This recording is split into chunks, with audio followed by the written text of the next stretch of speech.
నీ క్రియలను నేను ఎరుగుదును అనే మాట. నీ క్రియలను నేను ఎరుగుదును అనే మాట. కాబట్టి ఈ మాట చెప్పగానే భయం వేస్తుంది. ఇప్పుడు ఎవరైనా ఏదైనా మంచిది చేస్తే అందరికీ తెలియాలనుకుంటారు, చెడు చేస్తే ఎవరికి తెలియకూడదు అనుకుంటారు. ఒకవేళ తెలియనిది నాకు తెలుసు అన్నారు అనుకోండి, ఎంత కంగారు వస్తుంది, ఎంత భయపడతాం. అయ్యో నా గుట్టంతా బయటపడింది, నేను ఈ రోజులు మంచి వాడిలాగా మంచి అమ్మాయిలాగా నేను బ్రతుకుతున్నాను, మంచి కుటుంబం అనిపించుకున్నాను అని ఇప్పుడు తెలిసిపోయిందంటే నా బ్రతుకు ఏం కావాలి, నా స్థితి ఏం కావాలి అని చాలా కంగారు పడుతుంది, చాలా బాధపడతా, ఏం చేయాలో తోచదు. ఇటువంటి పరిస్థితుల్లో చాలామంది ఆత్మహత్య కూడా చేసుకున్నారు. ఎందుకంటే వారి క్రియలు వారి ఇంట్లో తెలిసినందువలన, వారి భర్తకు తెలిసినందువలన, కనుక వాళ్ళ భార్యకు తెలిసినందువలన చాలామంది ఆత్మహత్య చేసుకున్నారు, చనిపోయారు. ఎందుకంటే నేను తెలిసిన తర్వాత అందరి మధ్యలో నేను అవమానించబడటం అది చాలా భరించలేని బాధ. అది అందరూ నన్ను హీనంగా చూస్తే నేను భరించలేను, అందుకొరకు నేను చనిపోవటమే మంచిది అని చాలామంది వారి క్రియలను బట్టి చనిపోయిన వారు ఎంతోమంది ఉన్నారు. కానీ ఇక్కడ యేసయ్య అంటున్నాడు, నీ క్రియలను నేను ఎరుగుదును అని. ఈరోజు మన క్రియల గురించి మనం ధ్యానం చేయబోతున్నాం. మన క్రియలు ఎలా ఉండాలి అనేది. నీ క్రియలు నేను ఎరుగు. చాలాసార్లు ఏమండి యేసయ్యకు తెలిస్తే అది మనకు భయమా, లేకపోతే మనుషులకు తెలిస్తే భయమా? ఎవరికి భయపడతాము? ఎవరికి భయపడాలి? మా అమ్మకు తెలిసింది, మా నాన్నకు తెలిసింది, మా భార్యకు తెలిసింది, మా తల్లిదండ్రులకు తెలిసింది నా క్రియలు, కాబట్టి అని భయమా? భయపడాలి వారికి కూడా. దేవునికి ఎక్కువగా మనం ఏం చేయాలి? భయపడాలి. కనుక ఎందుకంటే మన అమ్మ నాన్న ఒకవేళ శిక్షిస్తే మన క్రియలను బట్టి శారీరకంగా తిడతారు, శారీరకంగా కొట్టొచ్చు, శిక్షించవచ్చు. అని దేవుడు మాత్రము ఆ శిక్ష నుండి ఎప్పుడు కూడా తప్పించుకోలేనటువంటి శిక్షను, నిత్య నాశనాన్ని, నరకాన్ని మనకిస్తారు. చాలా భయంకరమైనది. కనుక ఆయన వేసే శిక్ష నిత్య శిక్ష. నా తల్లిదండ్రులు గద్దిస్తారు, మళ్ళా సరి చేసుకుంటారు. కానీ మనము మనుషులకు భయపడేదానికంటే కూడా దేవునికి ఎక్కువగా భయపడతాం. ఇక లూకా సువార్తలో ప్రభువు అంటారు, 12వ అధ్యాయం 5వ వాక్యంలో, ఎవనికి మీరు భయపడవలెనో మీకు తెలియజేస్తున్నాను. చంపిన తర్వాత నరకములో పడద్రోయ శక్తి గలవానికి భయపడుడి, ఆయనకే భయపడుడని మీతో చెప్పుచున్నాను. కాబట్టి ఇక్కడ యేసయ్య ఒక విషయాన్ని తెలియజేస్తున్నాను. ఎవరికి మీరు భయపడవాలో నేను మీకు తెలియజేస్తున్నాను. అంటే తల్లిదండ్రులకు భయపడద్దా? భయపడాలి, వారికి ఇచ్చే విలువను బట్టి వారికి భయపడాలి. కానీ ఒక విషయం తెలియజేస్తున్నాను, మీ యొక్క శరీరం మీద, ప్రాణాత్మల మీద అధికారం కలిగిన వాడు ఉంది. కాబట్టి నాకు మీరు భయపడాలి. ఎందుకు అంటే నేను చనిపోయిన తర్వాత నిత్య నరకాగ్నిలో వేసే అధికారం గలవాడను. మీ యొక్క జీవితాలను, మీ దేహాలను, లేక మీ ఆత్మలను నేను నిత్యాగ్నిలో వేయడానికి శక్తి గలవాడు. ఎవరికి లేదు శక్తి, ఆయనకు తప్ప. మనము నిత్యాగ్నికి పంపించే శక్తి ఎవరికి లోకంలో లేదు. కాబట్టి ఆయనకే మనం భయపడాలి. ఆయనకు భయపడితే మనం ఎక్కడ కూడా పాపం చేయలేము. ఆయనకు భయపడితే ఎక్కడ కూడా విరోధంగా మాట్లాడలేము. ఆయనకు భయపడితే ఎక్కడ కూడా మనం ఆయనకు విరోధమైనది ఏది కూడా చేయలేము. కాబట్టి ఆయనకు భయపడే వారము నిజంగా మన క్రియలను ఏం చేసుకుంటాం? సరి చేసుకుంటాం. మంచివి చేయడానికి ఇష్టపడతాం, కానీ చెడ్డవి ఎప్పుడు కూడా ఎక్కడున్నా సరే, ఏ స్థితిలో ఉన్నా సరే చేయడానికి మనము ఇష్టపడం. అందుకొరకే ప్రభు ఇక్కడ ఒక పెద్ద బాంబు వేయించిన మాట అన్నాడు. ఏంటంటే, మీ క్రియలను నేను ఎరుగుదును. ఎలా తెలుసు అంటే ఆయనకు అన్నీ తెలుసు. 149వ కీర్తనలో ప్రభు అంటాడు, నీ నడక నీ పడక నాకు బాగా తెలుసు అంటాడు. యెహోవా, నీవు నన్ను పరిశోధించి తెలుసుకొని ఉన్నావు.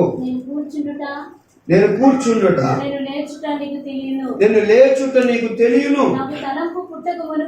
నాకు తలంపు పుట్టక మునిపే నీవు నా మనసు అసలు ఆలోచన నాకు రాకముందే నీవు నా ఆలోచన ఎరిగి ఉన్నావు.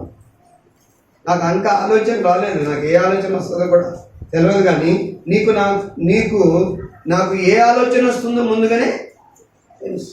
నేను ఎక్కడ కూర్చోబోతున్నాను, నేను ఎక్కడ పడుకోబోతున్నాను, ఎక్కడ ఎలా మాట్లాడబోతున్నాను, ఎలాగ ప్రవర్తించబోతున్నాను, అవన్నీ నీకు ముందుగానే తెలుసు. కాబట్టి దేవుడు ప్రస్తుతం మనం ఏం చేస్తున్నాం, భవిష్యత్తులో మనం ఏం చేయబోతున్నాం, ముందు ఏం చేసాము, అవన్నీ ఆయనకు తెలుసు. ఆయనకు రహస్యమైనది కూడా లేదు. ఆయనకు అన్నీ ఎరుగునవాడు కాబట్టి, ఆయన అన్ని ఎరిగిన దేవుడు కాబట్టి ఆయనకి ఎంత భయపడాలి మనం. అందుకనే దేవుడు అంటాడు, ప్రభు అయిన యేసయ్య అంటున్నాడు, మీ క్రియలను నేను ఎరుగుదును అంటాడు. ఈరోజు చాలా భయం వేస్తుంది ఆయన ఆ మాట అంటే. ఈరోజు ప్రభువా, నా క్రియలు నీవు ఎరుగుదువా, నా ప్రవర్తన నీవు ఎరుగుదువా? అయితే నేను నీకు ఇష్టంగా లేనప్పుడు నిజంగా నీ నుండి నేను తప్పించుకోలేను, నీ నుండి నేను పారిపోలేను ప్రభు. నా సన్నిధిలో నుండి మీరు ఎక్కడికి పారిపోతారో అంటాడు దేవుడు. మీరు ఆకాశములకు ఎక్కిన నేను అక్కడ ఉన్నాను, మీరు పాతాళమునకు వెళ్ళినా నేను అక్కడ ఉన్నాను, మీరు ఎక్కడికి వెళితే నేను అక్కడ ఉన్నాను. ఆయన నుండి మనం తప్పించుకోలేము. ఆయనకు తెలియకుండా ఏది కూడా మనము చేయలేము, ఎక్కడ దాగలేము మనం. కాబట్టి మనం ఎవరికి భయపడాలి? దేవునికి భయపడాలి. కనుక దేవునికి భయపడిన వారమైతే ఈ రోజున మన క్రియల గురించి దేవుడు చెప్తున్నాం. ఒకవేళ ఇక్కడ మంచి క్రియలు చేసేవారు ఉండొచ్చు, కాబట్టి అటువంటి వారికి నో ప్రాబ్లం. కాబట్టి ఎవరైనా దేవునికి విరోధమైన కార్యాలు చేస్తున్నట్లయితే వారితో దేవుడు అంటున్నాడు, ఈరోజు మంచి క్రియలు చేసేవారితో కూడా దేవుడు అంటున్నాడు, మీ క్రియలను నేను ఎరుగుదును, మీ క్రియలు నాకు తెలుసు. మీ తండ్రికి తెలియకుండా నువ్వేం చేస్తున్నావు, మీ తల్లికి తెలియకుండా నువ్వేం చేస్తున్నావు, నీ భార్యకు తెలియకుండా ఏం చేస్తున్నావు, నీ భర్తకు తెలియకుండా ఏం చేస్తున్నావు, నీవు అందరిలో ఉన్నప్పుడు ఎలా ఉంటున్నావు, దూరంగా ఉన్నప్పుడు ఎలా ఉంటున్నావు. కాబట్టి నేనంటే లెక్క లేకుండా నువ్వేం చేస్తున్నావు, నేనంటే భయం లేకుండా నువ్వేం చేస్తున్నావు, నీ క్రియలన్నీ కూడా నాకు బాగా తెలుస్తూ ఉంటావు. కనుక లౌకిక సంఘముతో ప్రభు ఈ మాట అంటున్నాడు, నీ క్రియలను నేను ఎరుగుదును. కాబట్టి ఏంటట, నువ్వు చల్లగానైనను వెచ్చగానైనను లేవు, నీవు చల్లగానైనను వెచ్చగానైనను ఉండిన మేలు, నీవు వెచ్చగానైనను చల్లగానైనను ఉండక నులువెచ్చనగా ఉన్నావు గనుక నేను నిన్ను నా నోట నుండి ఉమ్మివేయ ఉద్దేశించుచున్నాను. చూసారేమంటారు, నీ క్రియలు నేను ఎరుగుదును అన్నాడు. తర్వాత ఒక నేరం మోపుతున్నాడు, నువ్వు చల్లగానైనను వెచ్చగానైనను లేవు. మనం వెచ్చగా ఉండాలా, చల్లగా ఉండాలా? వెచ్చగా ఉండాలి. వెచ్చగా ఉండాలి అంటే చల్లారిపోయిన జీవితము, అడుగంటిన జీవితము ఆత్మీయతలో మనకు ఉండకూడదు. మనం ఎట్లా ఉండాలి? వెచ్చగా ఉండాలి. మండుచు ఉండాలి, కాలుచూ ఉండాలి దేవుని కోసం. కాబట్టి ప్రభు అంటాడు, ఇటు ఆత్మీయతలోనన్నా లేవు, ఇటు లోకంలో నీవు కొంత ఉన్నావు. కాబట్టి అక్కడ కొంత ఇక్కడ కొంత ఉన్నావు. పరిపూర్ణంగా చల్లగలేవు, పరిపూర్ణంగా ఎచ్చగలేవు. నిలువెచ్చని స్థితి. ఏమని అర్థం చేసుకోవాలి? అందుకనే నీ ముఖం మీద నేనేం చేస్తాను? ఉమ్మివేయ ఉద్దేశిస్తాను. నీ ముఖం మీద నేను ఊసే అంత ఆ కోపం వస్తుంది నాకు. మనము ఇటువంటి స్థితిని అనుభవించడానిక దేవుని బిడ్డలారా మనం ప్రభువుని నమ్ముకుంది? ఆయన చేత ఊహించుకోవడానికి ఆ కోట్లాది పరిశుద్ధుల ఎదుట మనలను గురించి ఆయన అలా ఊహించినప్పుడు నిజంగా ఎంత సిగ్గు, ఎంత అవమానము, ఎంత హీనంగా ఉంటుంది మనకు. అందుకొరకే ఇదిగో దేవుడు మనకు ఇచ్చిన ఈ సమయాన్ని సద్వినియోగం చేసుకొని మనం ఏం చేయాలి? మన క్రియలను మనము మార్చుకోవాలి. మన క్రియలను మనము మార్చుకోవాలి. ఒకవేళ అలాగా మనము మార్చుకోనకపోతే ప్రభు అంటాడు, నీ ముఖం మీద నేనేం చేస్తాను? ఉమ్మి వేస్తాను అంట. నీ ముఖం మీద నేను ఉమ్మి వేస్తాను. కాబట్టి మనము ఇదే గ్రంథంలో 2:22 చదువుదాం. ప్రకటన గ్రంథంలో 2:22. ఇదిగో నేను దానిని మంచము పట్టించి దానితో కూడా వ్యభిచరించు వారు దాని క్రియల విషయమై మారు మనసు పొందితేనే గాని వారిని బహు శ్రమల పాలు చేతును, దాని పిల్లలను నిశ్చయముగా చంపెదను. కాబట్టి ఇక్కడ ప్రభు అంటాడు 21లో, మారు మనసు పొందుటకు నేను దానికి సమయం ఇచ్చితిని గాని అది తన జారత్వము విడిచిపెట్టి మారు మనసు పొందగలదు. ఇదిగో నేను దానిని మంచము పట్టించి దానితో కూడా వ్యభిచరించు వారు దాని క్రియల విషయమే మారు మనసు పొందితేనే గాని వారిని బహు శ్రమల పాలు చేతును. ఒకవేళ దేవుడు అంటున్నాడు, నీ క్రియలు నా ఎదుట సరిగా లేవు, నీ క్రియలు నా ఎదుట సరిగా లేవు. కాబట్టి నీ క్రియలు సరిగా లేవు కనుక నేను నిన్నేం చేస్తున్నాను? హెచ్చరిస్తున్నాను. ఎందుకు హెచ్చరించేది? సరి చేసుకుంటా. ఎందుకు సమయం ఇచ్చేది? సరి చేసుకుంటా. వాటిని విడిచిపెట్టేయాలి. ఏవైతే దేవునికి అయిష్టమైన క్రియలు కలిగి ఉన్నామో వాటిని మనం ఏం చేయాలి? విడిచిపెట్టేయాలి. అదేదైనా సరే, అవి ఫోన్ కాల్స్ కావచ్చు, అవి చాటింగ్ కావచ్చు, అదేదైనా చూసేది కావచ్చు, అదేదైనా డైరెక్ట్గా మాట్లాడేది కావచ్చు. అవేమైనా మనము సింపుల్గా తీసుకోకూడదు. ఇప్పుడు సింపుల్గా తీసుకునేటట్లుగా చేసేది ఏంటి మనకు అంటే, అది భయంకరమైందే కానీ సింపుల్గా తీసుకోమన్నాడు. అదే అపవాది పని. అది దేవుని దృష్టికి భయంకరమైనది. చాలా దేవుని దగ్గర నుండి మనం మెల్లమెల్లగా టోటల్గా రాంగ్ రూట్లో వెళ్ళిపోతాం. మనం వేరే దారిలో వెళ్ళిపోతాం. ప్రభుకు మనకు సంబంధం లేనట్లే అయిపోతాం. కానీ దాన్ని సింపుల్గా తీసుకో. అది ఏమంత పెద్దది కాదులే. వారి వైపు చూడటం ఏమంత పెద్దది, వీళ్ళతో మాట్లాడటం ఏమంత పెద్ద పాపమా, వాళ్ళతో చాట్ చేయటం ఏమంత పెద్ద పాపమా, కాబట్టి వారితో ఇలా మాట్లాడటం ఏమంత పెద్ద పాపమా, అది చూడటం ఇది చూడటం ఏమంత పెద్ద పాపమా, అది సహజమే మనుషులం మనము అని సాతానుడు ఏం చేస్తాడంటే నీ పాపాన్ని కొద్దిగా బలపరుస్తాడు, నీకు సపోర్ట్ చేస్తాడు. కానీ యేసయ్య ఏం చేస్తాడు? అది ఉండకూడదు. నీకు పాపము అంతైనా ఇంతైనా ఎంతైనా పాపము పాపమే, విషము విషమే, ఎంతైనా సరే ఆ విషం వల్ల నీకు హాని కలుగుతుంది. పాపము కొంచెమైనా సరే నీకేం కలుగుతుందంటే నువ్వు నా నుండి దూరం అయిపోతావు. ఈ రోజున దేవుని బిడ్డ సాతానుడు మనకు కొన్నిసార్లు మార్పు పొందని కఠిన హృదయాన్ని ఇస్తాడు. మార్పు పొందడం వస్తుంది. ఎన్నిసార్లు చెప్పినా, ఎంత గద్దించినా, ఎంత దేవుడు మరి నన్ను ఆయన వాక్యం చేత హెచ్చరించిన మారని కఠిన హృదయాన్ని సాతానుడు ఇస్తాడు.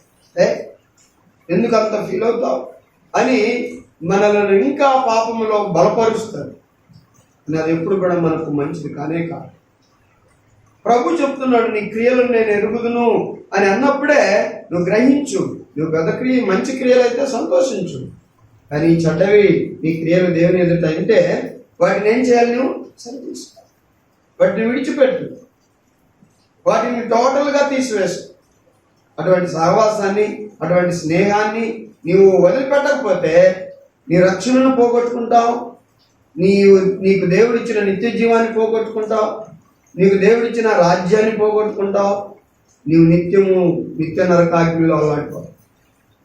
అందుకనే ప్రభు అంటాడు ఇక్కడ, ఇదిగో నేను దానికి మారు మనసు పొందడానికి దేని నుండి? ఆ చెడ్డ క్రియల నుండి, ఆ పాపపు క్రియల నుండి మారడానికి నేను దానికి సమయం ఇచ్చాను. ఈరోజు మన అందరితో కూడా అదే మాట అంటాడు. మనం మంచి క్రియలు చేస్తే మనము మంచిగానే బ్రతుకుదాం, కానీ నాలో కానీ, మీలో కానీ, మనలో కానీ ఇటువంటివి ఏమైనా ఉంటే ప్రభు ఈరోజు అనేది ఏంటంటే, మీకు మారు మనసు పొందడానికి నేను సమయం ఇస్తున్నాను. ఏవైతే చెడ్డగా ఉన్నాయో, ఏవైతే అపవిత్రమైనవి ఉన్నాయో, ఏవైతే నా దృష్టికి హేయమైనవి, మరి అసహ్యమైనటువంటివి ఉన్నావో మీరు చేస్తున్నారో, వాటి నుండి మీరు ఏం చేయాలి? దూరం కావాలి, వాటిని తీసివేసుకోవాలి.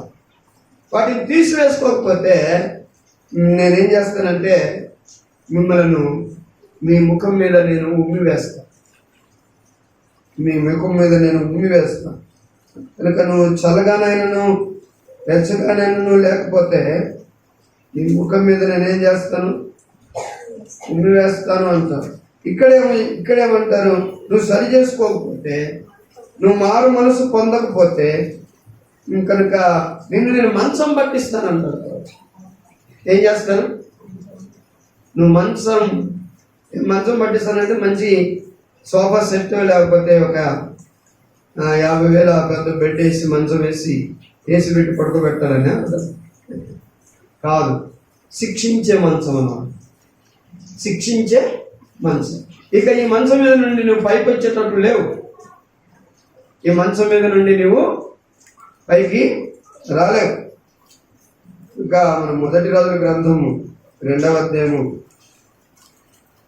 మొదటి రాజుల గ్రంథము 2వ అధ్యాయంలో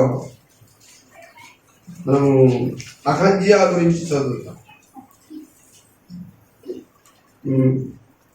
మొదటి రాజుల గ్రంథంలో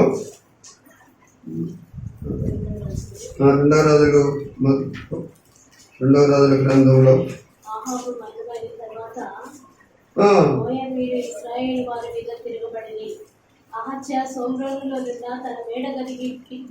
మొదటి అధ్యాయంలో చదువుతున్నారు. కిటికీలో నుండి మీరు ఎక్రోను దేవతయగు బయల్జెబూబు వద్దకు పోయి ఈ వ్యాధి పోగొట్టుకుని నేను స్వస్థపడుదునో లేదో విచారించుడని దూతలను పంపగా, కాబట్టి 4వ వాక్యం ఇలాగ అంటుంది, కాగా యెహోవా సెలవిచ్చినదేమనగా మంచము మీద నుండి దిగి రాకుండా, నీవెక్కిన మంచము మీద నుండి దిగి రాకుండా నీవు నిశ్చయముగా మరణమవుదువు. చూసారా? శిక్షకు గురి అయిన మంచం అన్నమాట. ఈ అహజ్యతో అంటున్నాను, నేనంటే లెక్కలేదా నీకు? నేను అక్కడ ఉన్నాను, నా దగ్గర విచారణ చేయాలని తెలియదా? నన్ను అవమానిస్తావా? నన్ను సిగ్గుపరుస్తావా? నేనంటే భయపడవా? నీ క్రియలను సరి చేసుకోవా? నీ పద్ధతిని మార్చుకోవా? అందుకని నేను ఏం చేశాను? మంచం పట్టించాను. ఈ పని నువ్వు చేసినందున నువ్వెక్కిన మంచము దిగకుండా నువ్వేమైపోతావు? భయపడాలి దేవునికి. దేవుడు అంటాడు, నీ క్రియలను నువ్వు మార్చుకోకపోతే నేను నిన్ను మంచం పాలు చేస్తా, మంచం ఎక్కిస్తా. రెస్ట్ తీసుకోవడానికి కాదు, శిక్ష కొరకు. ప్రభు అంటాడు, నువ్వు క్రియలు మార్చుకోకపోతే నీ ముఖం మీద నేనేం చేస్తాను? ప్రభు అంటాడు, నువ్వు క్రియలు మార్చుకోకపోతే నిన్ను మంచము పాలు చేస్తా, శిక్షిస్తా. నువ్వు మరలా దిగి రాకుండాన్నట్లు, దిగి రావటం అంటే బాగుపడి దిగడకుండాన్నట్లు నేను నిన్ను శిక్ష గురి చేస్తాను. కనుక దేవుని బిడ్డలారా, దేవునికి భయపడాలి, మనం దేవునికి భయపడాలి. కనుక నీవు మారు మనసు పొంది ఆ క్రియలను నువ్వు మానుకుంటే సరి, లేకపోతే నిన్ను మంచం పాలు నేను పట్టించి బహు శ్రమల పాలు చేస్తాను. చాలా శ్రమలకు గురవుతాము. ఏ విషయంలోనైనా సరే యథార్థంగా బ్రతకమంటాడు దేవుడు. లగ్జరీ లైఫ్,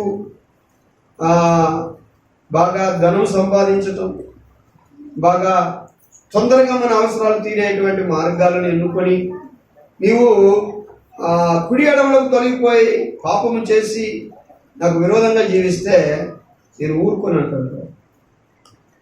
నీవు పేద కుటుంబమైనా సరే నీ చేతులతో కష్టపడిన దాన్ని బట్టి నువ్వు బ్రతుకు, నేను నీకు సహాయం చేస్తా, నేను దీవిస్తా. కానీ నీవు సుఖానికి లోనైపోయి నీవు డబ్బులు సంపాదించబోయి నీవు దేవునికి నాకు విరోధంగా జీవించినట్లయితే నేను ఊరుకోను. కాబట్టి దేవుని పిల్లరా, అందుకనే నీతో కూడా దానితో కూడా జారత్వమును చేసిన వారిని అందరినీ కూడా నేను ఏం చేస్తాను, వ్యభిచరించిన వారందరినీ కూడా మంచం పాలు చేస్తాను, మంచం పట్టిస్తాను. అంత మాత్రమే కాకుండా బహు శ్రమలకు గురి చేస్తాను, బహు శ్రమల పాలు చేస్తాం. కాబట్టి ఆత్మీయులమైన మనము ఈ మాటను చాలా గంభీరంగా తీసుకోవాలి. అవును ప్రభువా, ఈరోజు నా క్రియలను ఎరిగిన దేవుడు, ఆయన మన క్రియలన్నీ కూడా ఎరిగిన దేవుడు. ఆయన సమరయ స్త్రీతో మాట్లాడుతూ యోహాను సువార్త 4వ అధ్యాయంలో, అమ్మా నేను నీకు నీళ్లు ఇవ్వాలంటే నీ వెళ్ళి నీ భర్తను తీసుకురా అని చెప్తాడు. అయ్యా ఆ నీళ్లు నాకు ఇవ్వమన్నప్పుడు ప్రభు అంటాడు, నువ్వు వెళ్ళి నీ భర్తను తీసుకుని రా అంటాడు. యోహాను సువార్త 4వ అధ్యాయం 17వ వాక్యంలో మనం ఇలా చూస్తామా, ఆ స్త్రీ నీళ్లు ఇవ్వమని చెప్పినందుకు, భర్తను తీసుకొని రమ్మన్నందుకు ప్రభు అన్న మాటకు ఆమె అంటుంది, అయ్యా నాకు పెనిమిటి లేడనగా యేసు ఆమెతో, చెప్పిన మాట సరియే, నీకు 5 పెనిమిట్లుంటిరి, ఇప్పుడు ఉన్నవాడు నీ పెనిమిటి కాడు. చూసారా ఎన్ని సంవత్సరాల నుండి దాచుకొని ఎవరికి తెలియని గుట్టంతా కూడా యేసయ్య ఏం చేశాడు బయట పెట్టాడు. నలుగురిలోకి తీసుకుని పోయి మర్యాద చేయలేదు, ఒంటరిగా అందుకే కలుసుకున్నాడు. ప్రేమ ఉంది ఆయనకు ఆమె అంటే, ఆ ప్రేమను బట్టే ఒంటరిగా కలుసుకున్నాడు. నిన్ను నన్ను నలుగురిలో మర్యాద తీయడం ఆయనకు ఇష్టం లేదు, నిన్ను నన్ను నలుగురిలో హీనపరచడం ఆయనకు ఇష్టం లేదు.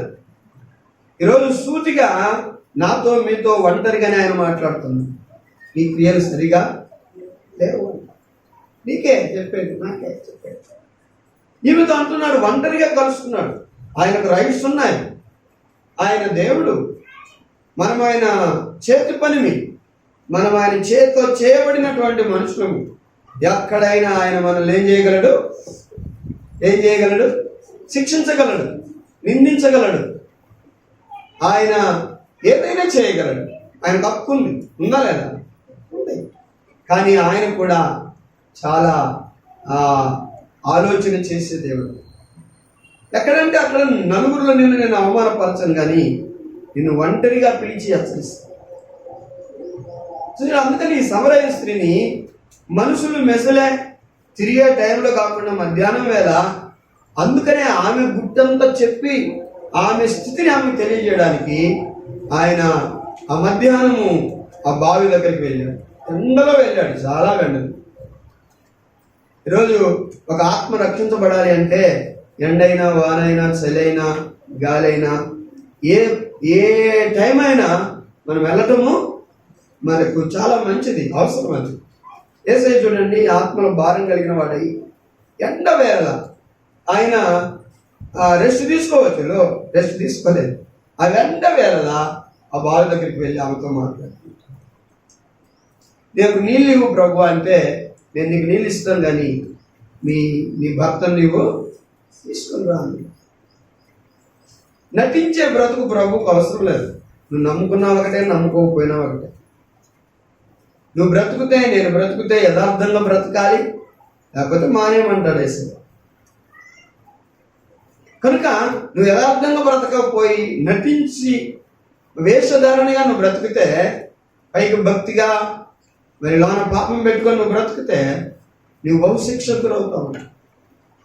అందుకే అమ్మ నువ్వు పెనిమిటిని తీసుకురా అంటే ఆమె ఏమంటారు, అయ్యా నాకు పెనిమిటి లేడు. యేసు ఆమెతో పెనిమిటి లేడని నీవు చెప్పిన మాట సరియే, సరియే, నీకు 5 పెనిమిట్లుండిరి. నీకు 5 చూసారా? ఇప్పుడున్న వ్యక్తి నీ పెనిమిటి కాడు. ఏంటండి ఎలాగంటాడు అసలు? ఎవరన్నా అంటే ఏమండి మీకు అది తగునా అలా మాట్లాడొచ్చా అని అంటాం. అవును, అలా మాట్లాడకపోతే ఒక విషము, ఒక రోగి యొక్క రోగాన్ని వైద్యుడు చెప్పకపోతే ఆ రోగానికి మరి గురి అయి నాశనం అయిపోతుంది ఆ రోగి. కనుక రోగి యొక్క రోగం వైద్యుడు ఏం చేయాలి? తెలియచేయాలి. రోగి యొక్క రోగం ఎంత గొప్పదైనప్పుడు పాపి యొక్క పాపాన్ని తెలియజేయకపోతే అట్లాగా. అందుకని యేసయ్య ఏం చేశాడు? తన పాపాన్ని తెలియజేశాడు. ఈరోజు పాపాన్ని దాచిపెట్టేవాడు కావాలనుకుంటాను. లేదు, పాపాన్ని దాచిపెట్టేవాడు కాదు మన ప్రభువు. పాపాన్ని ఏం చేసేవాడు? చూపించేవాడు. నువ్వు దాచిపెట్టుకున్న దాన్ని చూపించేవాడు. చాలా మంది దాచిపెట్టుకునేటువంటివి, దాన్ని కంటిన్యూ చేసేటువంటిది, అది వారికే హాని, వారికే కీడు, వారికే నష్టం. వారితో దేవుడు ఉండడు, వారికి దేవుడు దీవించడు, వారితో దేవుడు ఎటువంటి సంపర్కం పెట్టుకోడు. కాబట్టి దేవుడు హెచ్చరిస్తున్నాడు, నీ క్రియలను నేను ఎరుగుదును అంటున్నాడు. ఇదిగో నీకు 5 పెనిమిట్లు ఉన్నాడు. నేను పెళ్లి కాకుండా పెనిమిట్లు ఎట్లా వచ్చారు కదా? నాకు ఇంకా పెళ్లి కాలేదు, నాకు భర్త లేడని ఆమంటే ప్రభు ఏమంటారు? నీకు 5 ఎంత భయంకరమైన మాట కదా! ఎంత నిజంగా స్త్రీ ప్రాణం పోయేంత మాట చెప్పేసి. కానీ ఇప్పుడు ఉన్నాడు ఒక వ్యక్తి, అతను కూడా కాదు నేను. నిజంగా ఆ రోజే ఆఖరి ఆమె పాపం. ఆమె అంటది సమరయ పట్టణంలోనికి వెళ్ళి, నేను చేసినవన్నీ నాతో చెప్పిన వానిని మనిషిని చూడండి అంట. ఎవరంటే నేను చేసినవన్నీ నాతో. ఏమంటే నువ్వు చేసినవి తెలియని వాడి దగ్గరికి వెళ్తావా? నువ్వు చేసినవి తెలిసిన వాడి దగ్గరికి వెళ్ళాలి. మనము ఎవరి దగ్గరికి వెళ్ళాలి? చాలా మంది ఇప్పుడు నా గుట్టు తెలియని వాళ్ళ దగ్గరికి నేను వెళ్ళాలనుకుంటున్నాను. నీ గుట్టు తెలియని వాళ్ళ దగ్గరికి నువ్వు వెళ్ళావంటే ఎప్పుడు నీ జీవితం మారనే మారు. ఏం తెలియాలి? నువ్వు ఒక వైద్యుడి దగ్గరికి నువ్వు అనారోగ్యంలో ఉండి వెళితే ఈ అనారోగ్యం మీద ఆ వైద్యునికి తెలిసే ఆ వైద్యుని దగ్గరికి వెళ్ళాలి. అతనికే తెలియకపోతే నీకేం మందులు ఇస్తాడు? అందుకనే నీ యొక్క రోగం తెలిసిన వ్యక్తి దగ్గరికి వెళ్తే నీకు సరైన ట్రీట్మెంట్ జరుగుతుంది. అలాగనే మన ప్రభు అయిన యేసయ్య ఎలాంటి వాడంటే, మనం చేసినవన్నీ ఎరిగినవాడు, మన క్రియలన్నీ ఎరిగినవాడు. కానీ వాటిని ఆయన చెప్పి పశ్చాత్తాపడి కన్నీరు గార్చి ఒప్పుకొని విడిచిపెడితే క్షమించదగిన వాడు కూడా ఆయన. దేవునికి స్తోత్రం. నిన్ను శిక్షించడు ఆయన, నీకు తెలియజేస్తున్నాడు. నా కుమారుడు, రేపు నీవు సిగ్గుపరచబడకుండా, నీ ముఖం మీద ఊహించుకోకుండా, నీవు మంచం పాలు పట్టకుండా, బహు శ్రమల పాలను గురి కాకుండా నా మాట వింటే, ఈరోజే నీ క్రియలకు నీవు ఫుల్ స్టాప్ పెడితే, నీవు వాటిని విడిచిపెడితే నేను నీకు ఒక శ్రేష్టమైన జీవితం ఇస్తాను. అందుకనే ఆయన అంటాడు, ఆమె వెంటనే ఏం చేశారు? ఆమె జీవితాన్ని అక్కడ వదిలేసేసి ఆమె బ్రతుకును మార్చుకొని సమరయ పట్టణంలోనికి వెళ్ళి గొప్ప మార్పు చెందింది. అంత ఘోరమైన ఎన్నో సంవత్సరాల నుంచి దాచుకున్నటువంటి పాపాన్ని బయట పెట్టేసి, నిజంగా నా పాపం ఎవరికి తెలియదు అనుకున్నాను. ఇక నేను సమాధి అయిపోయేదాకా, నా పాపం నాతో సమాధి అయిపోయేదాకా చెప్పేవారు ఎవరూ లేరన్నారు. ఎవరు చెప్పారు? క్లియర్గా చెప్పారు, 5 మందితో నీకు మరి స్నేహం ఉంది. ఈరోజున యవనస్తుడా, నా ప్రియ దేవుని బిడ్డలారా, మనమందరం కూడా దేవుని దృష్టికి నమ్మకస్తులుగా బ్రతకాలి, యథార్థవంతులుగా బ్రతకాలి. నేను కానీ మీరు కానీ మనమందరం కూడా. ఇప్పుడు క్రేజ్ ఎట్లా ఉంటుందంటే, కొంతమందికి అపార్థం చేసుకోకండి నన్ను, కాలేజీ లెవెల్లో ఎవరు ఆ అబ్బాయి వైపు ఎక్కువ చూస్తారో వాడికి క్రేజ్ ఉంటుంది, ఎవడు అమ్మాయి వైపు ఎక్కువ చూస్తాడో ఆ అమ్మాయికి క్రేజ్ ఉంటుంది. వాళ్ళు అట్లా ఫీల్ అవుతారు, నా వైపు ఎంతమంది చూస్తున్నారు, నా స్టైల్ని చూసి. అతను అనుకుంటాడు, నా స్టైల్ని చూసి ఎంతమంది చూస్తున్నాడు, అందరికి చూపించుకోవడానికి నీ స్టైల్. దేవుని దృష్టిలో నువ్వు బహు పాపం చేస్తున్నావు, దేవుని దృష్టిలో నువ్వు బహు ఘోరంగా ప్రవర్తిస్తున్నావు. లేదు, అలాగెప్పటికి కూడా మనం ప్రవర్తించము. మన దేవునికి ఇష్టంగా మనం బ్రతకాలి, మన దేవునికి ఇంపుగా మనం బ్రతకాలి. అలాంటి బ్రతుకు ఆయనకి ఇష్టం ఉండదు, ఆయన దాన్ని అసహ్యించుకుంటాడు. అందుకనే ఈ సంఘంతో ప్రభు అంటాడు, నీ క్రియలు నేను ఎరుగుదును, నీవు క్రియలు మార్చుకోకపోతే నీ ముఖం మీద నేను ఊసేస్తాను. నీ క్రియలను నేను ఎరుగుదును ఇక్కడ అంటాడు. కనుక నువ్వు మారు మనసు పొందాలి. ఆ క్రియలను విడిచిపెట్టి నువ్వేం చేయాలి? మారు మనసు పొందితేనే సరి, లేకపోతే నేను మంచం పట్టిస్తాను. ఏ మంచం ఇది? ఏ మంచం ఇది? శిక్షించబడే మంచం. నిన్ను మంచం పాలు చేస్తా, ఇక మంచం మీద నుండి దిగే పనే ఉండదు. నిన్ను బహుశ్రమలకు నేను గురి చేస్తాను, బహుశ్రమలకు నేను గురి చేస్తాను. కాబట్టి ఈ రోజున దేవుని బిడ్డారా, నువ్వు బహుశ్రమలకు గురి కాకముందే, నువ్వు మంచం పాలు కాకముందే, నీ ముఖం మీద నా ముఖం మీద ప్రభు ఊయకముందే ప్రభు హెచ్చరించేది ఏంటంటే, నీ క్రియలను సరిచేసుకో, నీ క్రియలను మార్చుకో.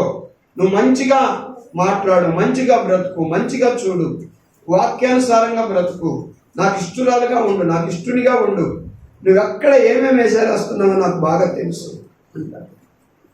అందుకనే ఆయనకు ఎవరు హాగర్ ఒక పేరు పెట్టింది, చూచుచున్న దేవుడు. ఆయన చూచుచున్న దేవుడు, ఆయన గుడ్డివాడు కాదు. నువ్వు ఏ స్థితిలో ఉన్నావో నిన్ను చూచుచున్నటువంటి దేవుడు. నీ ప్లాన్స్ ఏంటో, నీ ప్రణాళికలు ఏంటో, నువ్వేమేమి ఆలోచనలు వేసుకుంటున్నావో, ఎక్కడెక్కడ తిరగాలనుకుంటున్నావో దేవుడు క్షుణ్ణంగా నీ స్థితిని అంతా ఎరిగినటువంటి వాడు. కాబట్టి ఆయన చూచుచున్న దేవుడు.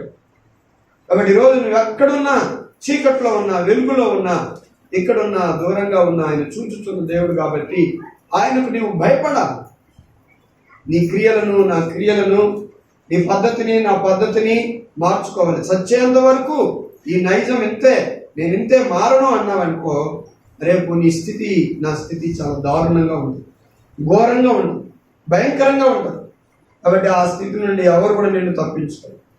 నీకు సమయము దొరకని స్థితిలోనికి నువ్వు వెళ్ళకముందే, సమయం అంటూ నీకు ఉన్నప్పుడే అప్పుడే నువ్వు మార్చుకోవాలి. లూకాసు వార్త 19వ 16వ అధ్యాయం 22వ మాట నుండి చదువుదాం. ఆ దరిద్రుడు చనిపోయి దేవదూతల చేత అబ్రహాము రొమ్మున ఆనుకొనుటకు కొనుక్కోబడెను. ధనవంతుడు కూడా చనిపోయి పాతి పెట్టబడెను. అప్పుడు అతడు పాతాళంలో బాధపడుచు కన్నులెత్తి దూరము నుండి అబ్రహామును అతని రొమ్మున ఆనుకుని ఉన్న లాజరును చూచి, తండ్రి అయిన అబ్రహామా, నా యందు కనికరపడి తన వ్రేణుకలను నీళ్లలో ముంచి నా నాలుకను చల్లార్చుటకు లాజరును పంపుము, నేను ఈ అగ్ని జ్వాలల్లో యాతన పడుచున్నానని కేకర వేసి చెప్పెను. అందుకు అబ్రహాము, కుమారుడా, నీవు నీ జీవిత కాలమందు నీకు ఇష్టమైనట్టు సుఖము అనుభవించితివి, అలాగుననే లాజరు కష్టము అనుభవించినని జ్ఞాపకము చేసుకొనుము. ఇప్పుడైతే వాడు ఇక్కడ నెమ్మది పొందుచున్నాడు, నీవు యాతన పడుచున్నావు. అంతేకాక ఇక్కడ నుండి మీ ఎద్దుకు దాటగోరు వారు దాటి పోజాలకుండినట్లు, అక్కడి వారు మా ఎద్దుకు దాటి రాజాలకుండినట్లును మాకును మీకును మధ్య మహా అగాధం ఉంచబడి ఉన్నదని చెప్పెను. అప్పుడు అతడు, తండ్రి, అలాగైతే నాకు 5 సహోదరులున్నారు, వారును ఈ వేదనకరమైన స్థలమునకు రాకుండా వారికి సాక్ష్యం ఇచ్చుటకై నా తండ్రి ఇంటికి వారిని పంపవల్లని నిన్ను వేడుకొనుచున్నాను నేను. కాబట్టి ఇక్కడ ఒక రిక్వెస్ట్ చేస్తున్నాడు. చాలా ఘోరమైన శిక్షకు గురి అయిపోయాడు. యాతన, అగ్ని, వేదన, దాహం వేస్తుంది కానీ దాహం ఇచ్చేవారు లేరు. కాబట్టి భయంకరమైనటువంటి వేదన ఉంది కానీ ఆ వేదన నుండి తప్పించేవారు ఎవరు కూడా లేరు. ఇంకంతే, తన లైఫ్ లాంగ్ తను కాలుతూనే ఉండాలి, యాతన పడుతూనే ఉండాలి, దాహం పడుతూనే ఉండాలి. ఇదే భయంకరమైన శిక్ష. ప్రభు చెప్తున్నాడు డిఫరెన్స్. ఒక రక్షించబడిన వ్యక్తి, తన రక్షణను కాపాడుకున్నటువంటి వ్యక్తికి, ఒక రక్షించబడని వ్యక్తికి, రక్షణల నుండి పడిపోయిన వ్యక్తికి ఉన్న మధ్య వ్యత్యాసాన్ని ప్రభు ఇక్కడ చూపిస్తున్నాడు. ఇక్కడ అతడు క్షమించు ప్రభువా అన్న క్షమించడానికి సమయం లేని స్థితిలోకి వెళ్ళిపోయాడు. ఇక్కడ సమయం వినపడుతుంది. ఎక్కడ? ఈ నరకంలో నీకు సమయము, నేను అయ్యా నాకు ఇప్పుడు బుద్ధి వచ్చింది, నేను ఇప్పుడు మారుతాను ప్రభువా, నన్ను క్షమించు ప్రభు అన్న నిన్ను క్షమించే టైం లేదు ఇంకా. కానీ ఇప్పుడు ఉంది టైం. ఇప్పుడు ఇంకా నీ ప్రాణం పోలేదు కాబట్టి, ఇంకా నువ్వు బ్రతుకున్నావు కనుక మనమంతా ధన్యులం కదా. మనము మన తప్పులను ఒప్పుకొనిటకు సమయమును దేవుని వలన పొందుకున్నటువంటి వారు. ఆ సమయమును పొందుకున్నప్పుడు కూడా నువ్వు ఆ సమయాన్ని సద్వినియోగం చేసుకొని సరి చేసుకోకపోతే ఒకరోజు సమయము నీకు ఇవ్వబడని భయంకరమైన స్థితిలోనికి నువ్వు వెళ్తున్నావు. అక్కడ ఎంత నువ్వు వేతన పడ్డా నిన్ను ఆయన క్షమించు, నిన్ను ఆయన మన్నించదు. నీకు సమయమే ఇవ్వబడదు అసలు. ఇక్కడ మనకు సమయం ఇవ్వబడేది. అందుకంటే ఆయన మారు మనసు పొందడానికి నేను దానికి సమయం ఇచ్చాను. నేను చాలా సమయం ఇచ్చాను. ఒక రోజు మారుతాడంటే ఒక రోజు ఇచ్చాను, లేక వారం రోజులకు మారుతాడు సరి అవుతాడంటే టైం ఇచ్చాను, నెల ఇచ్చాను, సంవత్సరం ఇచ్చాను. కానీ కంటిన్యూ అవుతుంది పాపం. కనుక మారు మనసు పొందడానికి నేను ఎన్ని సంవత్సరాలు ఇచ్చాను, ఎంత టైం ఇచ్చాను. అసలు పశ్చాత్తాపం అన్నదే లేదు, వేదన అన్నదే లేదు, బాధ అన్నదే లేదు. అయ్యో నేను చేస్తున్నాను చెడు ప్రభువా, నేను మానుకుంటాను, విడిచిపెడతాను అన్నటువంటి ఆ వేదన కలగట్లేదు. మారు మనసు పొందడానికి సంవత్సరాల కొలది నేను టైం ఇచ్చాను, అది మారు మనసు పొందట్లేదు. మరి ఏం చేయాలి నేను? అందుకని మనసం పట్టించాలి. ఒక శ్రమలకు నేను చేస్తాను. వినదు, నేను నాది కాదు, ఇంకది తప్పు నాది కాదు, వాళ్ళదే తప్పు. అందుకని ఈ రోజున మారు మనసు పొందడానికి మన క్రియలను మార్చుకునే సమయంలో మనం ఉన్నాం. అందుకని దేవుడు ఇచ్చాడు. ఈ యొక్క సమయం కాస్త పోయిందంటే ఇక నీకు సమయం ఇవ్వబడదు. నీవు క్షమించు ప్రభు అన్నా క్షమించడానికి వీలైనటువంటి ఆ స్థితిలోనికి నువ్వు వెళ్ళబోతున్నావు. అది చాలా కఠినమైన, ఘోరమైన, భయంకరమైన స్థలం అది. కాబట్టి ఆ స్థలమునకు వెళ్ళకముందే ఈ రోజున మనం ఏం చేయాలంటే మనమందరం కూడా మార్పు చెందాలి. ఎవరెవరు దేవునికి విరోధంగా, ఆయనకు వాక్యానికి విరోధంగా మనం ఎటువంటి క్రియలను మనం జరిగిస్తూ ఉన్నామో ఆ క్రియలను మనం ఏం చేయాలి? మానుకోవాలి, విడిచిపెట్టేయాలి, దిద్దుకోవాలి, సరి చేసుకోవాలి. ఆ క్రియలు కలిగి ఉంటే అవి మనల్ని నాశనానికి నడిపిస్తాయి. అందుకనే మనం ఇదే గ్రంథంలో అటువంటి క్రియలు, దేవునికి విరోధమైన క్రియలను జరిగించేటువంటి యొక్క వారి స్థితిని మనం ఇక్కడ 21వ అధ్యాయంలో మనం చూస్తాం. 6వ వాక్యంలో మనం చూస్తాం. పిరికివారును, అవిశ్వాసులను, అసహ్యులను, నరహంతకులను, వ్యభిచారులను, మాంత్రికులను, విగ్రహారాధకులను, అబద్ధికులందరూ అగ్నిగంధకములతో మండు గుంటములో పాలు పొందుదురు. కాబట్టి ఇప్పుడు తెలియంది కాదు, మనకు తెలియదా? ఏ పాపము నిన్ను అగ్నిగుండానికి నడిపిస్తుందో అది తెలుసా? తెలియదా? తెలుసు. తెలిసి కూడా దాంట్లో ఉన్నామంటే సాతాను మనలను నిద్రపుచ్చుతూ ఉంది. దాంట్లో పర్వాలేదు, పడుకో, పర్వాలేదు, ఎంజాయ్ చేయి, పర్వాలేదు, నువ్వు సుఖంగా ఉండు అని ఆ భయంకరమైన నిత్య నరకానికి ఈడవబడే, నిత్య అగ్నిగుండానికి ఈడవబడే ఆ పాపములో నిన్ను నన్ను ఏం చేస్తుందంటే అది నిద్రపుచ్చుతా ఉంది.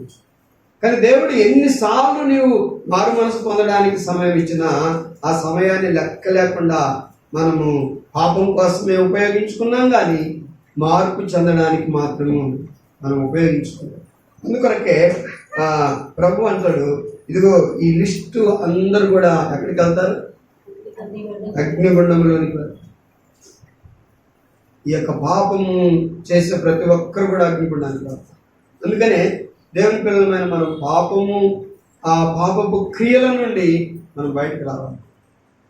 పాపపు క్రియలకు మనం బానిసలం అయిపోయి దాంట్లోనే ఉంటే మనం నిత్యాగ్నికి గురైపోతాం.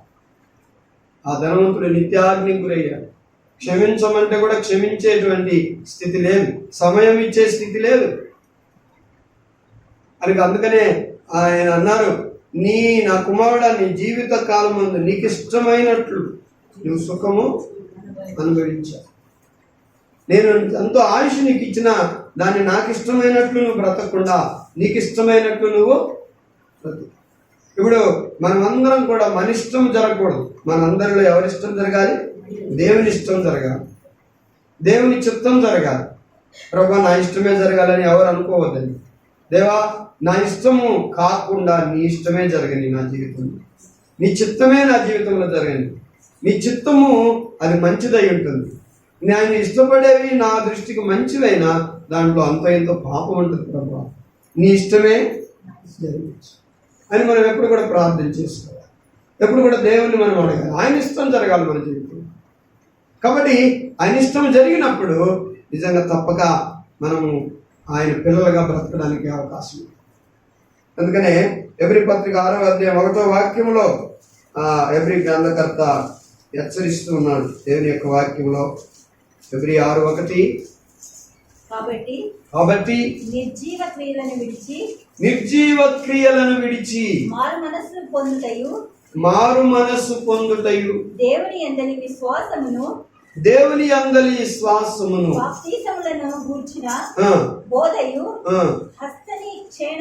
హస్తనిక్షేపణను మృతుల పునరుత్థానమును నిత్యమైన తీర్పును అను పునాది మరల వేయక క్రీస్తును గూర్చిన మూలోపదేశము మాని సంపూర్ణముగుటకు సాగిపోదుము.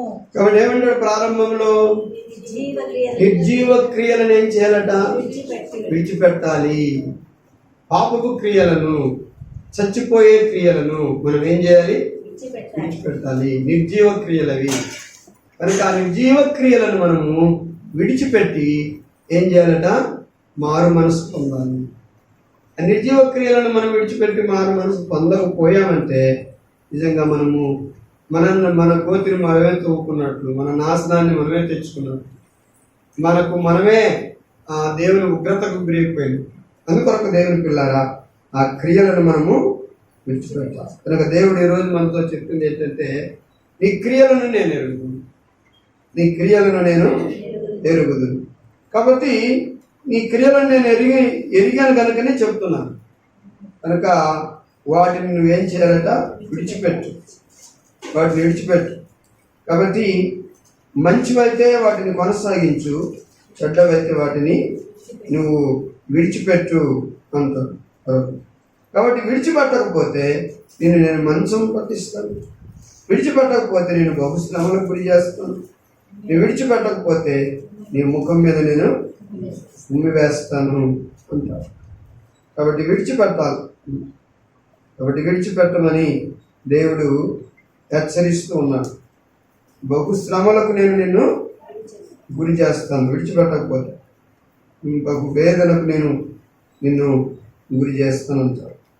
కాబట్టి దేవుని పిల్లలమైనటువంటి మనము అటువంటి క్రియలను, ఇదిగో సమరయశ్రీ ఏం చేశారు? మన క్రియలను విడిచిపెట్టినట్లు మనం కూడా మన క్రియలను విడిచిపెట్టాలి. కనుక సమరయశ్రీ అనేకులను ప్రభు దగ్గరికి తీసుకుని వచ్చినట్టు మనం కూడా అనేక మందిని ప్రభు దగ్గరికి తీసుకురావాలి.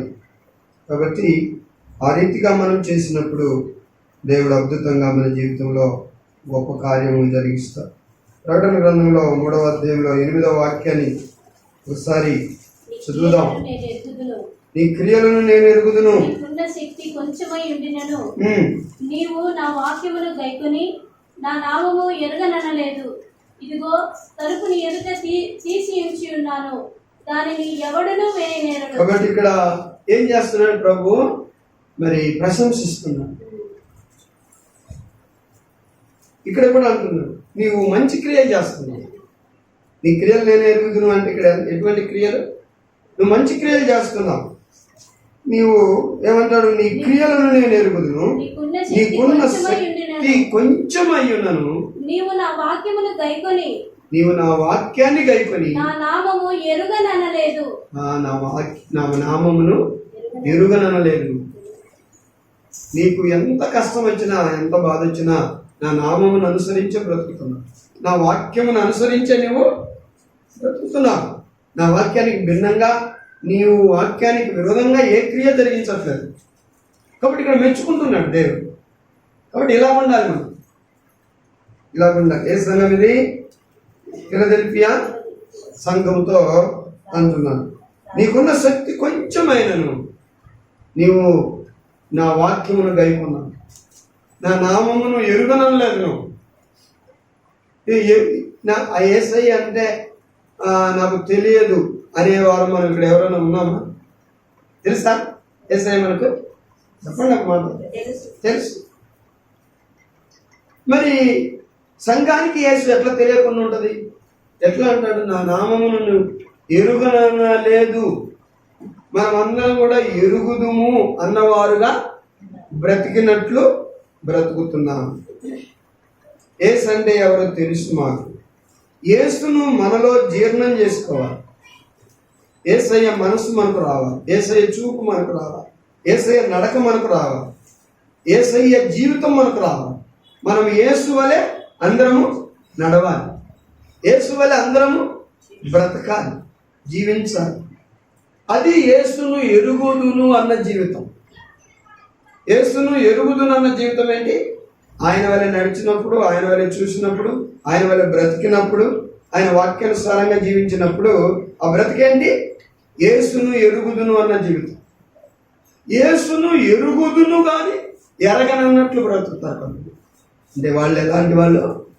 పాపములో ఉన్నవారు, బాప్తిసం తీసుకున్న వారే, రక్షించబడిన వారే. పాపములో పడిపోయినప్పుడు, దేవునికి విరోధంగా క్రియలు జరిగిస్తున్నప్పుడు వారు యేసును ఎరుగుదును అన్నట్లు అన్నవారు. వాళ్ళు యేసు అంటే ఎవరో ఎరుగను అన్నట్లుగా బ్రతుకుతున్నారు. వాళ్ళు ఎరిగి కూడా ఎరగనన్నట్లు బ్రతుకు. ఎంత ఘోరమో చూడండి.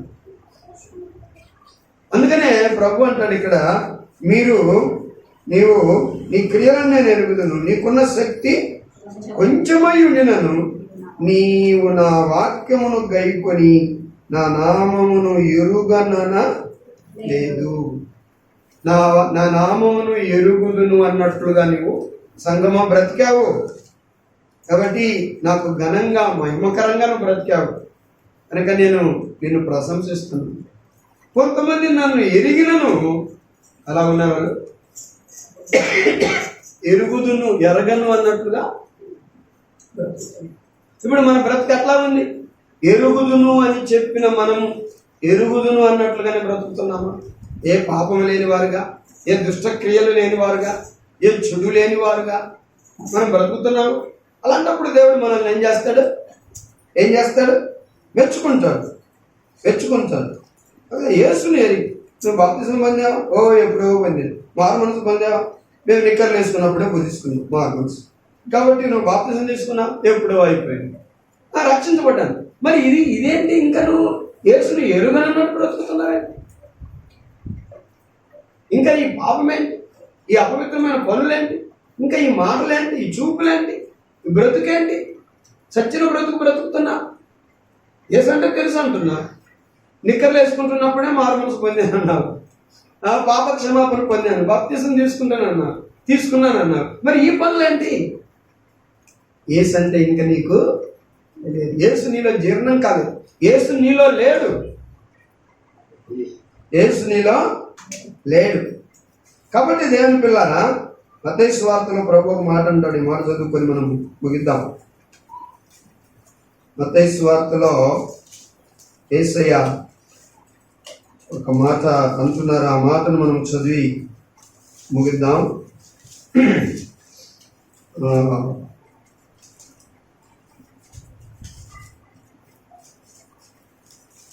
7వ అధ్యాయంలో 21వ వాక్యం చదువుదాం. కాబట్టి ప్రభువా ప్రభువా అని నన్ను పిలిచి ప్రతి వాడును పరలోక రాజ్యంలో ప్రవేశింపడు గాని పరలోకమందున్న నా తండ్రి చిత్త ప్రకారము చేయవాడే ప్రవేశించును. ఆ దినం ఆయన చిత్త ప్రకారం చేయాలి. కొరిక కూర్చుంటే ప్రభువా, లేచిన ప్రభువా, పడుకుంటే ప్రభువా అని అనకూడదా? అనవచ్చు. అనినట్లు బ్రతకట్లేదు కదా. నీ బ్రతుకు వేరే, నీ మాట వేరే. నీ మాటకు నీ బ్రతుకు సంబంధము లేదు. నువ్వు ఫుల్ క్వార్టర్ వేసుకొని ప్రభువా అంటే ఏం ప్రయోజనం? ప్రభువా నీకు స్తోత్రం నాయన. చాలా దైన కూడా ప్రార్థన చేస్తారు. దేవుడు ఎండు కదా. పాపం చేసిన వాళ్ళు కూడా ప్రార్థన చేస్తారు. అపవిత్రంగా బ్రతికే వాళ్ళు కూడా ప్రార్థన చేస్తారు. దేవుడు ఎండు కదా. లేదండి నేను తాగినా కూడా ప్రార్థన చేసుకుని తాగుతాను అనుకోండి. నేను క్వార్టర్ వేసుకున్నా, ప్రార్థన చేసుకుని క్వార్టర్ వేసుకున్నాను. నేనేం చేసినా ప్రార్థన చేయని చేసుకున్నాను. ఏంటి మరి? ప్రభువును ఎరుగుదును అని ఆయన నామం ఎరుగిన వారమని చెప్పినట్టుగా బ్రతుకుతున్నామా? ఎరగని వారు బ్రతికినట్టు మనం బ్రతుకుతున్నాం. అందుకని ప్రభు అంటాడు, మీరు నోటితో నన్ను ప్రభువా ప్రభువా అని పిలవకండి అంటారు. ఎవరితో? ఈ వాక్యానుసారంగా జీవించని వారితో అంటాడు ప్రభు. మీరు ప్రభువా ప్రభు అని నన్ను నోటితో పిలవకండి. ఎందుకంటే ప్రభువా ప్రభువా అని పిలిచే ప్రతివాడు పరలోక రాజ్యంలో చాలడు. ప్రభువా ప్రభు అని పిలిచేవాడు పరలోక రాజ్యానికి వెళ్ళడు. పరలోకమందున్న నా తండ్రి చిత్త ప్రకారము, నా తండ్రి ఇష్ట ప్రకారము చేసేవాడే, జీవించేవాడే పరలోకానికి వస్తాడు. కనుక మనము ఊరిక ప్రభువా ప్రభు అని పిలిచేవారుగా ఉండవల్ల, లేకపోతే ఆయన చిత్తాన్ని జరిగించే వారిలాగా ఉండాలి. ఎలా ఉండాలి? మనం ఆయన చిత్తాన్ని, ఆయన ఇష్టాన్ని మన జీవితంలో నెరవేరాలి. అప్పుడే ఆయన మన ప్రార్థన, అప్పుడే ఆయనకు మనం ఇష్టం. కాబట్టి వాడెప్పుడు కూడా పాపం చేయడు. చివరిగా మొదటి యోహాను పత్రికలో, మొదటి యోహాను పత్రిక 3వ అధ్యాయము, మొదటి యోహాను పత్రిక 3వ అధ్యాయము 9-10 వాక్యాలు చదువుదాం. దేవుని మూలముగా పుట్టిన ప్రతి వానిలో ఆయన బీజము నిలుచును గనుక వాడు పాపము చేయడు. వాడు దేవుని మూలముగా పుట్టినవాడు గనుక పాపము చేయజాలడు. పాపం చేసి నేను దేవుని బిడ్డను అనలేడు. పాపం చేసిన వాడు దేవుని బిడ్డ కానే కాదు. అని పాపం చేసిన వాడు ఎవరి బిడ్డ అంట? అపవాది. దీనిని బట్టి దేవుని పిల్లలు ఎవరో అపవాది పిల్లలు ఎవరో తేటపడను. దేన్ని బట్టి? పాపము చేసే దాన్ని బట్టి వాళ్ళు అపవాది పిల్లలు. పాపం చేయకుండా కాపాడుకున్న బ్రతుకును బట్టి వారు దేవుని. కాబట్టి ఆ రక్షించబడిన దేవుని బిడ్డ ఎప్పుడు కూడా పాపం చేయడు, పాపంలో నిలిచి ఉండడు. అప్పుడు దేవుని బిడ్డగా ఉంటాడు. పాపం చేసే వాళ్ళందరూ దేవుని పిల్లలు కాదు. ఎందుకంటే దేవుని మూలంగా పుట్టాం కాబట్టి మనము. ఆయన బీజం మనలో ఉంది కనుక, ఆయన నైజం మనలో ఉంది కనుక, ఆయన రక్తం మనలో ఉంది కనుక, ఆయన పరిశుద్ధత మనలో ఉంది కాబట్టి మనం పాపము చేద్దాం. పాపాన్ని గురించి మాట్లాడడం, పాపాన్ని చూడడం, పాపాన్ని ఇష్టపడడం. అందుకోసమే ప్రభు ఈరోజు మనతో చెప్పే మాట ఏంటంటే, ఇదిగో నీ క్రియలను నేను ఎరుగుదును. కాబట్టి నీ క్రియలను నువ్వు సరి చేసుకోకపోతే నేను నీ ముఖం మీద ఊస్తాను. నీ క్రియలను సరి లేకపోతే నిన్ను మంచం పాపడిస్తాను. నీ క్రియలను సరి చేసుకోలేకపోతే నిన్ను బహుశ్రమలకు గురి చేస్తాను. నీ క్రియలు సరి లేకపోతే నువ్వు నాశనానికి, నరకానికి వెళ్తావు.